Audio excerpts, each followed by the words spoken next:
So today we'll be talking a lot about paying attention to your own guidance system. We want you to understand the power of your emotions, because your emotions are literally the engine of your guidance system. The way you feel is your visceral response, your physical visceral response to your vibrational frequencies. And there are two particular patterns of thought that are evidenced by your guidance system. It is the thought of desire, and it's the thought of whatever you're thinking about now. So if you're thinking about your desire right now, you're in alignment. And the energy within you is an open current. And that feels like clarity. It feels like passion. It feels like love. It feels like appreciation. It feels ecstatic. It feels so wonderful to be focused upon something and be at the same time offering no contradictory thought. Oh, that feels good. That's the way life is supposed to feel. What doesn't feel so good, and it feels good and less good and less good and less good and less good, in other words, the degree to which you feel it has to do with the intensity with which you want it. If you hardly want anything, haven't been thinking much about what you want, you've been working really hard at being content. When people say, what do you want? You say, doesn't matter. When people say, well, where would you like to live? You say, anywhere is fine. When they say, well, how much money would you like to make? You say, whatever comes. When they say, well, what kind of people do you like to be around? You say, doesn't really matter to me. If they say, well, what kind of movies do you prefer? You say, don't care, like them all. First of all, you're weird. But if you could be in that place of really having no clear opinions about this, that, or the other, then it would not matter to you what you were observing. It would not cause contradiction in your vibration. But you can't be like that, because all of the days of your physical experience, you have been introduced and surrounded by a contrasting experience that exists for the producing within you of personal preferences. You see, you were wired to care about the way you feel, which means everything that is around you is evaluated by you at conscious and unconscious levels about how it affects you. Oh, think about the power of that. Now, if you were orchestrating a universe, and by the way you are, but if it was completely in your control, and you had all of these factors or entities that you adored, and you cared about the survival, the joyous survival, you cared about the evolution, the joyous evolution, you cared about the expansion, the joyous expansion of every one of them, wouldn't you like it if each one of them had their personal point of attraction and was pre-wired, so to speak, to care about how they feel? And doesn't it make sense that if each one of them was looking out for themselves and saying, this would be best for me, this would be best for me, that if there was some way of satisfying that which would be best for each of them, then the whole would expand in a powerful, wonderful way? That's what this universe is. That's how it is for all of us. Each of us gets to have our own perspective from which we desire or prefer, and source energy answers every single one of us. There's no shortage of source, there's no shortage of answers, there's no shortage of substance, there's no shortage of all of the stuff or non-stuff that any of us want. There's no shortage of it. It expands proportionate to our ability to desire it. So, you are not in competition with anyone. There is no possible way that someone else could get your stuff or your reward.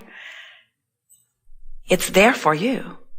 So when you understand that, then, only when you understand that, then, if you understand that, and only if you understand that, then,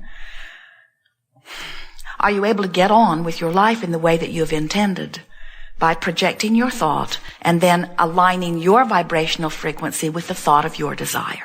It sounds simple, we know. But hardly anyone that you meet who is in physical human form is doing it on a very consistent basis, because most people are offering most of their vibration in response to what they're observing. Now, that's not a particularly bad thing, especially when you live in an environment like you all live in, where there is so much more that is going well than not. In other words, you can get along pretty well by observing and letting the preponderance of your vibration be about the well-being that you are observing. But it doesn't feel very satisfying in terms of being a deliberate creator. You did not say, I will go forth into an environment that has all been smoothed out. You did not say, get everything all cleaned up for me, get rid of all the pestilence and violence, and get rid of all the hunger, get rid of all of everybody being unkind to everybody, and when everything is all the way I want it to be, then I'll come forth and I'll just observe and live happily ever after. You said, I'll go forth into the environment that exists, and from the environment I will achieve my personal preferences. And as those personal preferences exude from me, I understand, you said, because you did understand, source energy will answer my preferences. And the universe will expand as a result of my participation in this. And I will have a very good time because you said, and we said we would remind you, I will pay attention to the way I feel. And the way I feel will always keep me pointed toward what I have concluded step by step that I prefer. Do you believe that? Do you understand? Do you believe in your own guidance system? Do you trust your gut? Do you trust your gut, or do you follow your head? Do you care how you feel, or do you try to think your way out of a problem? This gathering is called the art of allowing. We used to call it the science of deliberate creation, but when we called it the science of deliberate creation, you tried too hard to think your way out. And when we began calling it the art of allowing, then you began trying to feel your way out. That is really what we want you to do. We want you to feel where you are. We want you to feel the difference between alignment or resistance. We want you to feel alignment. So, as we are moving forward here today, we'll talk with you about anything that is important to you. We'll show you the importance of emotions, and we'll talk about different processes. Some of you have been listening to us for a while, and you know that we are eternal spewers of processes. We always offer the process that we think is most appropriate for the vibrational stance of you. And since each of you comes with your own experience, you're not all at the same emotional place. And so a process that might be appropriate for one person may not be appropriate for another. In fact, a process that might work splendidly for you today might not be the best one for you tomorrow.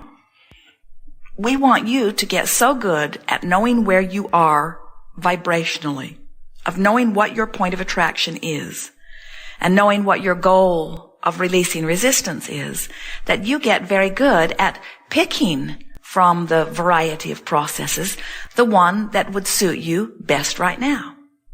There's a range of emotions that goes all the way from empowered to disempowered.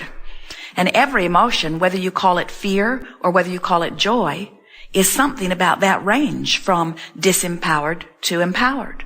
It's something about the feeling of absolute freedom, which is who we all are, and disempowerment or bondage, which is absolutely not who we are.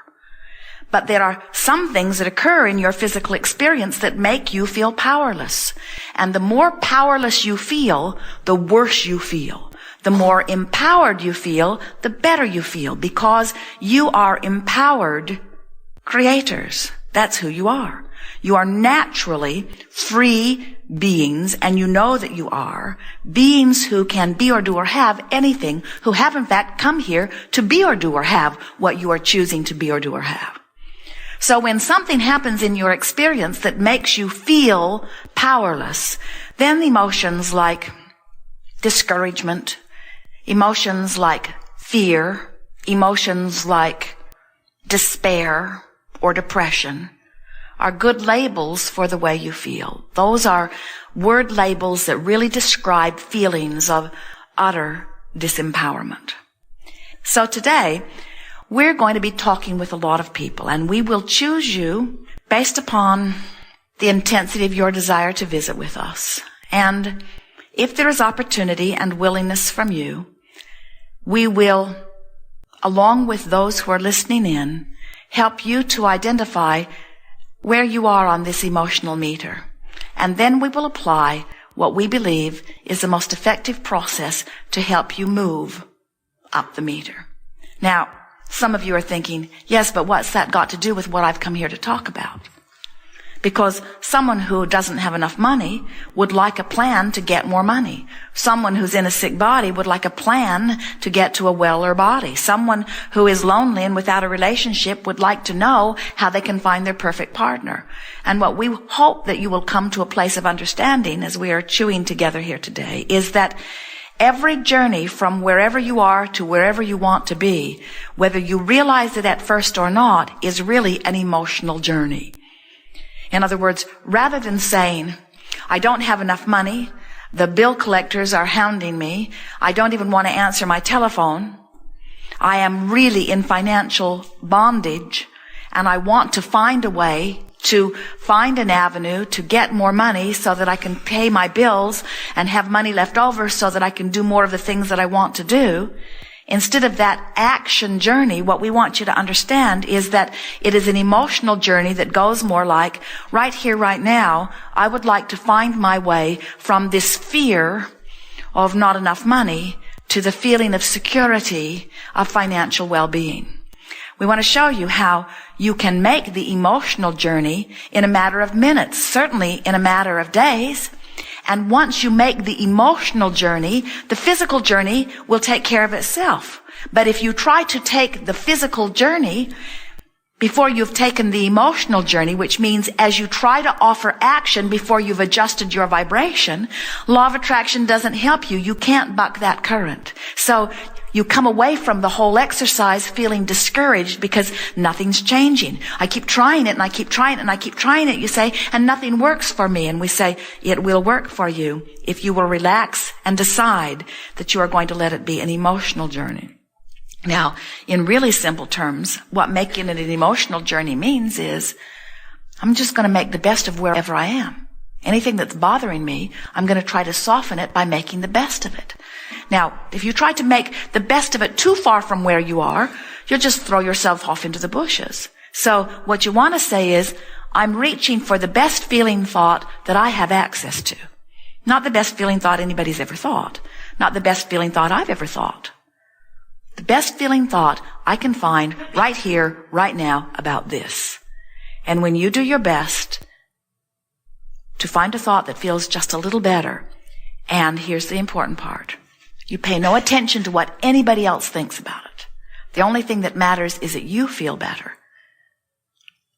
Once you achieve just that little particle of feeling better, and you stop and say, I do feel better, no matter how bad you still feel, I feel better than I felt before. Now you're free. Because isn't it logical? If I am so depressed that I can't get a breath of fresh air, I can hardly breathe, I feel claustrophobic, and then I find a life-giving thought of anger, and I beat the drum of it, even though it's still socially unacceptable, and even though my therapist or my mate liked me better when I was depressed, because at least I left them alone. Now I'm angry, I'm in their face. I have to admit, and I'm the only one that counts here, I have to admit this anger feels infinitely better than that bondage and depression and claustrophobia that I felt before. And if you stop and recognize that you do feel better, and then you say, and I chose this thought on purpose. My thoughts aren't thinking me. I deliberately reached for this angry thought, and I like this angry thought a whole lot better than this depressed thought. Now I'm back in charge. And if I still continue to follow the mantra, I'm going to reach for the best feeling thought I have access to, I might find a thought that feels even better than this angry thought. And if I still do it, I might find a thought that feels better than this thought of frustration or overwhelmment. There is relief in every thought. It's sort of hard for you to hear from your physical vantage point because it seems like there should not be much relief from a feeling of ecstasy. But we're here to tell you that there are even degrees of ecstasy. And so the operative word, the thing you can get your thoughts around is, I'm reaching for relief. So how does that fall into the greater scheme of things? Well, you are extensions of source energy. That's who you are. You are physical. Yes, you are. We see you in your bodies, but you are vibrational more than you are physical. You are electronic more than you are physical. You are vibrating mechanisms. You are extensions of source energy. And when the circuits are all open, you feel wonderful.